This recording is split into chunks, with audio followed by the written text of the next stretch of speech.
Good afternoon, Rob. How are you today? I'm well. I hope you are too. Certainly a dominant performance from your team on Saturday in Greensboro. You beat A&T 62 to 9. Contributions from all phases. What did you like most about the way your team played? Yeah, I think, contributions from everybody, like you said. I think it was a really a complete team effort, really complete team game. Anytime you can, score with a block punt, we say win the field position battle, win the turnover battle, all things that we did. Defense had two big interceptions there that set up very short drives for the offense. So really, really complete game. Excited about how our guys played. That was fun to watch. Let's start on the offensive side of the ball because you put up 527 yards, most points in quite some time at Towson. And we talked about last week at the quarterback, and you sat Andrew in the second half after he had struggled and he rebounds, goes 18 to 24, almost 300 yards and a couple of touchdowns. How rewarding was that to see? And what does that say about your young quarterback to be able to bounce back like that? Yeah, I think it says a lot about his mental makeup, and it says a lot about his approach. And I think we needed something at Stony Brook, and Nate Kent gave us that. But I did not want to, I didn't want to until a full week of evaluation see how Andrew was going to handle that. You know what I mean? And so I didn't want to automatically say, well, the guy started 7.5 games for us or 7 games for us, and now. We're going to throw him out just because of one half a ball. And he came back and really, took command of the offense and, really did a great job of just putting us in a great spot all week long and told him, hey, you're not on a short leash. I want you to be able to play free, ready to be able to play, go out and play the way you're capable of. But just know that we've got a guy with a lot of experience that if things aren't going well. And so, I said, don't think you throw an incompletion, we're going to pull you or anything like that. And he responded extremely well. Obviously, he had a heck of a game. He was on point, and his first touchdown pass to Al Wooten. I mean, he avoided he avoided 5, 6 people, and I was like, all right, if he plays like that the rest of the game, we're in good shape. JC Andas over 100. He and John Dunmore, I think, over the last 4 games, keep alternating 100-yard receiving days. Let's talk about JC's day and just the ability to have two receivers of that caliber the defenses have to account for.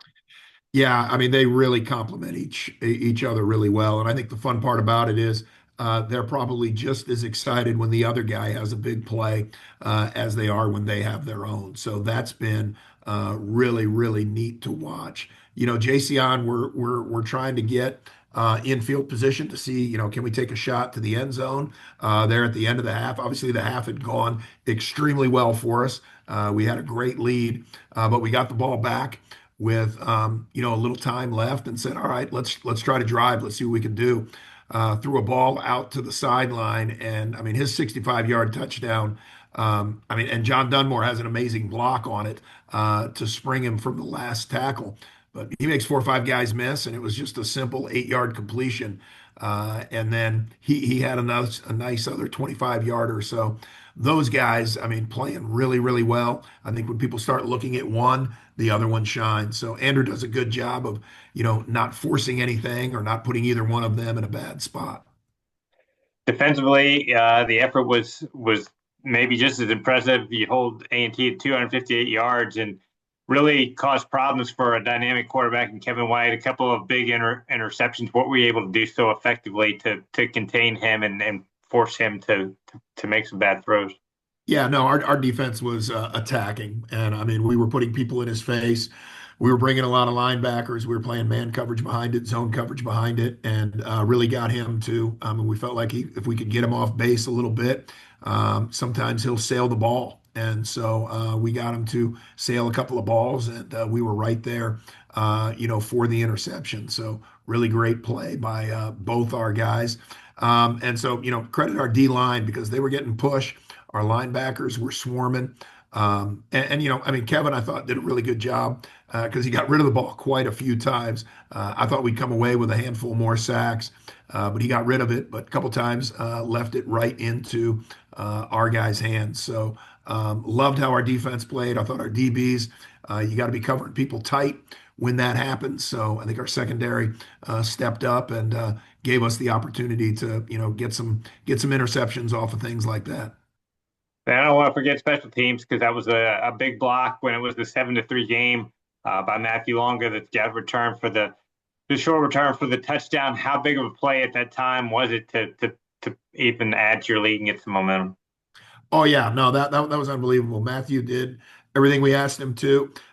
Give Coach Crutch, our special teams coordinator, a lot of credit. I mean, we drew that up and talked about that really last Monday, feeling like we could get some pressure there and get a good release.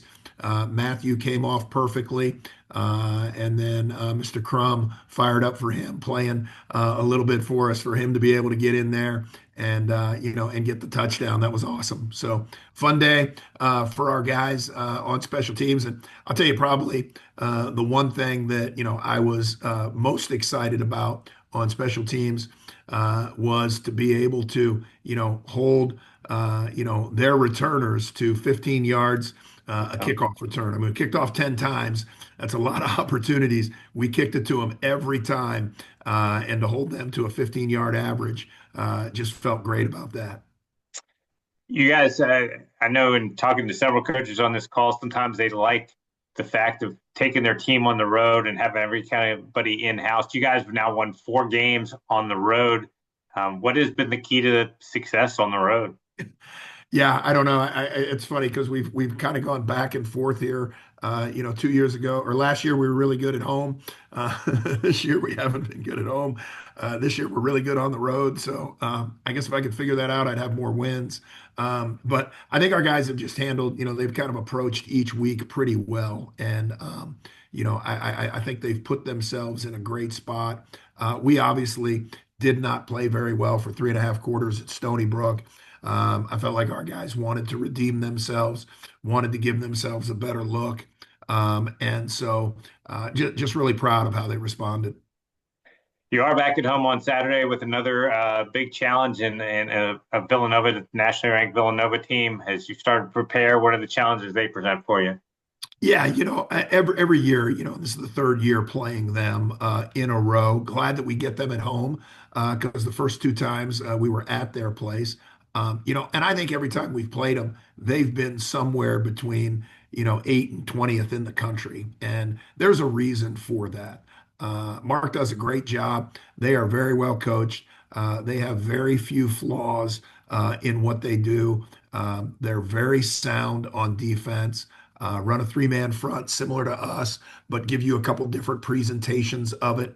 And then offensively, I mean, they're just always in the right place. They get explosives in the run game. They get explosives in the passing game. And special teams, there aren't many flaws. You know what I mean? You just look and you go, okay, this is a very, very well coached team. I think their players buy in to their program, to what they're trying to do schematically, both sides of the ball. So impressed. 3 years in a row, impressed with what we've seen. On that offense, the backs are the backs and the guys up front are people you're familiar with, but they brought in a new quarterback in Pat McQuaid and a new receiver in Luke Colella who's having a big year. What impresses you about the way that those guys have connected and they don't seem to have missed a beat on that part of their passing game?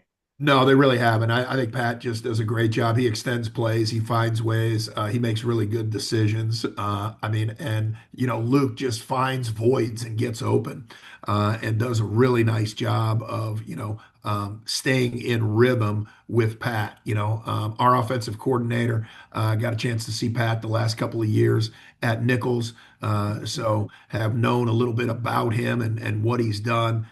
So, I mean, very impressed. He's picked up right where he left off, and doing it really on again, on a very good team. And then, like you say, O-line wise, they're playing very physical. David runs the ball about as well as anybody in the conference. So, really, really good football team. All right, Pete. Thanks as always for your time here this afternoon.